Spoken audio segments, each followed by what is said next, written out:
Bienvenue sur Africa 24 dans cette nouvelle édition de l'Africa Tonight. Au sommaire de l'actualité, faciliter la mobilité pour lutter contre le terrorisme, c'est l'objectif des pays du G5 Sahel avec la mise en place de la libre circulation. Même si elle est déjà effective dans certains pays, sa vulgarisation reste incomplète. Révolution de la banque mobile au Tchad. À partir d'un téléphone portable sans connexion Internet, les consommateurs peuvent désormais gérer leurs transactions grâce au Magic Banking de UBA Tchad. Et puis, parti pour espérer une vie meilleure, près de 650 migrants africains se retrouvent sans assistance au Yémen, situé sur la péninsule arabique. Le pays sert de transit pour les migrants et les réfugiés originaires d'Afrique de l'Est. La libre circulation effective dans l'espace G5 Sahel, c'est l'objectif des chefs d'État de la bande sahélo-sahélienne, une mesure qui a des enjeux notamment sécuritaires, faciliter la lutte contre le terrorisme. Toutefois, elle se heurte à quelques difficultés dans certains pays. Illustration au Mali dans ce reportage de notre correspondant Mokhtar Bari. En février 2017, les chefs d'État des pays du G5 Sahel réunis à Bamako ont décidé de la suppression des visas entre pays membres. Le Mali, le Burkina Faso et le Niger, qui sont membres de la CEDEAO et de l'UEMOA, appliquent déjà une telle mesure. C'est donc pour faciliter l'identification que les chefs d'État ont pris cette décision. De nombreux étudiants tchadiens vivent au Mali. Ils déboursent près de 100 000 francs par an comme frais de visa. Le G5 Sahel est à l'intersection entre la CEDEAO, entre la CEMAC et entre l'UMA, qui est l'Union du Maghreb arabe. Donc c'est une ceinture qui va nous permettre peut-être de connecter tous ces grands blocs. Cependant, très peu ont des informations réelles sur cette mesure. Les associations des ressortissants et réseaux de journalistes exhortent les dirigeants du G5 Sahel à mieux communiquer afin que chaque citoyen de l'espace puisse s'en approprier et contribuer à la lutte contre le terrorisme.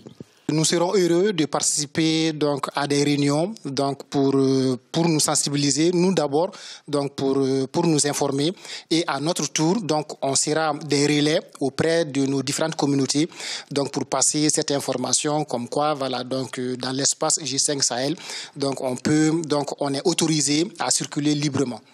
Voilà. Donc pour le moment, donc de façon officielle, on n'est pas informé. Pour vulgariser certaines informations au sein de l'espace G5 Sahel, je pense qu'aujourd'hui, il y a des instruments qui sont en train de se mettre en place. Je prends un exemple, le regroupement de femmes, le réseau des femmes du G5 Sahel, le réseau des jeunes du G5 Sahel, la coordination des journalistes du G5 Sahel. Ce sont des outils aujourd'hui qui sont indispensables pour la vulgarisation des informations issues vraiment des rencontres du G5 Sahel.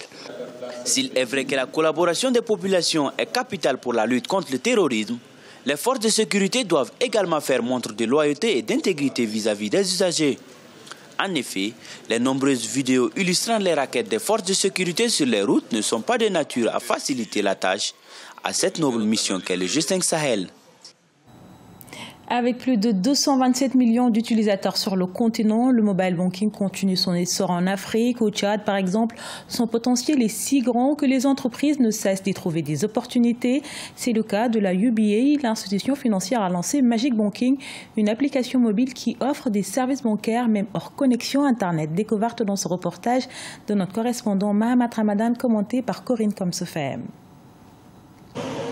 Au Tchad, le mobile banking se développe de plus en plus pour combler le vide de la bancarisation dans le monde rural. Les institutions bancaires multiplient des applications et des procédés qui permettent aux utilisateurs d'accéder aux produits bancaires à distance. C'est le cas par exemple de UBA Tchad qui vient de lancer ce vendredi 30 mars ses produits UBA Mobile Banking et Magic Banking pour permettre à ses clients de faire des opérations bancaires et des transactions financières hors connexion Internet.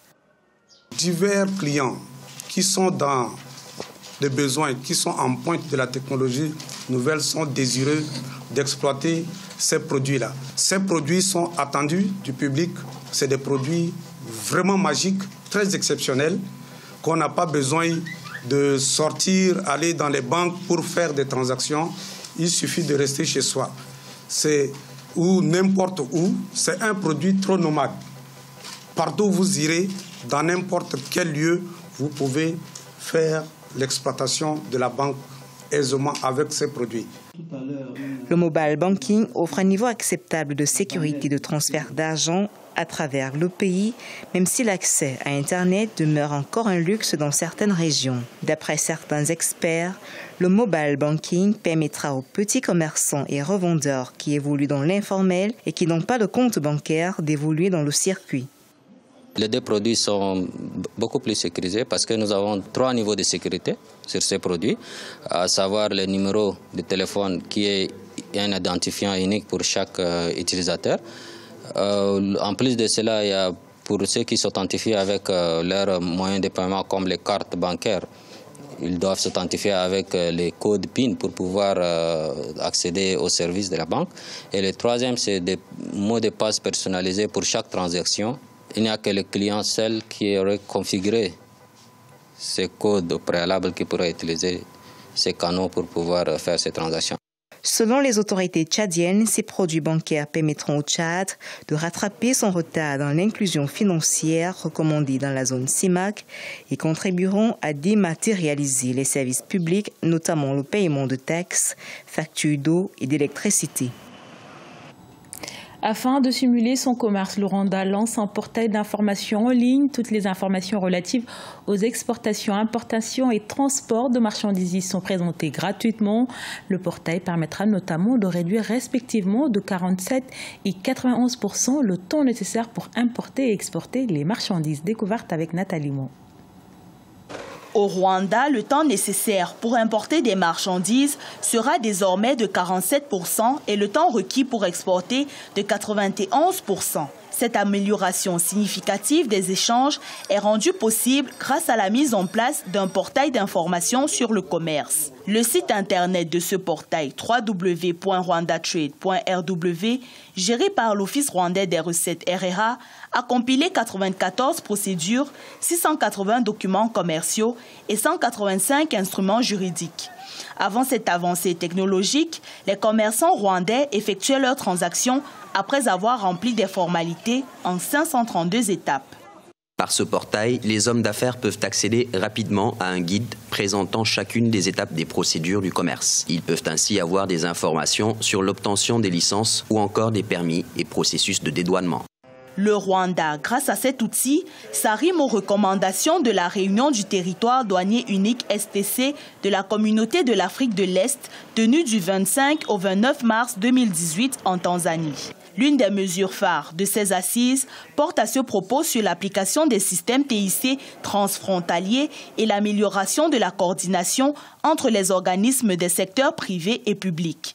Donc effectivement, transposer toutes ces là, dans l'avantage que représente aujourd'hui le segment des technologies de l'information et de la communication, ne peut être que bénéfique parce que déjà, ça va accélérer l'accessibilité aux informations. De deux, ça va permettre de faire des meilleures prévisions. De trois, ça permettra d'avoir une meilleure vue d'ensemble sur ce qui a été réalisé au cours d'une période et qui certainement va accroître les investissements dans ce qu'on appelle le trade finance, va accroître le financement des opérations commerciales dans les pays de cette sous-région-là. Le Rwanda a été classé 56e sur 190 économies en termes de facilitation des affaires dans le rapport Doing Business 2017 de la Banque mondiale. Le pays envisage par ailleurs de fournir l'ensemble des services gouvernementaux en ligne d'ici 2024. Originaires pour la plupart de l'Afrique de l'Est, plus de 650 migrants, dont des Djiboutiens, sont temporairement détenus dans le sud du Yémen, partis pour espérer un lendemain meilleur. Ces jeunes se retrouvent coincés dans ce pays instable de la péninsule arabique aux conditions de détention alarmantes. Badawi Adijatou.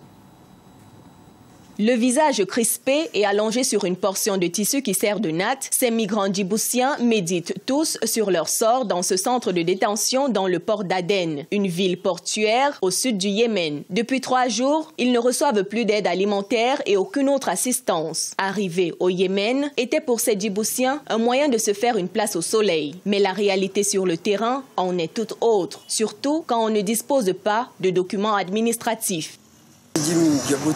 J'ai quitté Djibouti pour travailler Ils nous donnaient de petites quantités de nourriture au départ. S'il n'y a pas de nourriture, nous mourrons. S'il n'y a pas de solution, ils vont nous expulser dans nos pays ou nous sortir d'ici. Ça fait 3 jours que nous n'avons pas mangé. Considérés comme des migrants illégaux, la solution la plus évidente qui se présente aux autorités yéménites, c'est d'expulser ces 650 migrants africains. Jusqu'ici, aucune raison n'a été donnée pour justifier la suspension de l'aide alimentaire par les autorités nationales. Selon un responsable du Bureau des relations publiques au ministère de l'Intérieur, ce site provisoire au port d'Aden sera délocalisé et des réformes seraient en cours. Le ministre de l'Intérieur a décidé de déplacer le centre vers un autre endroit dans le gouvernorat de La Hedj, sous la supervision du ministère. Ce centre sera adapté avec plus de ressources et une nouvelle direction l'administrera sans les pratiques auxquelles les migrants ont été exposés dans l'ancien centre. De plus, le centre précédent ne dépend pas du ministère de l'Intérieur, mais du ministère de la Pêche et ce dernier nous a demandé de rendre le bâtiment.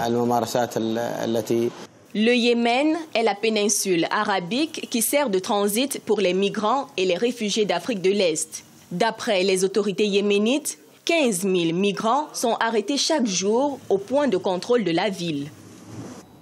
Ce journal a été réalisé par l'ensemble de la rédaction. Merci pour votre fidélité. Dans un instant, une nouvelle édition de l'actualité sur Africa 24.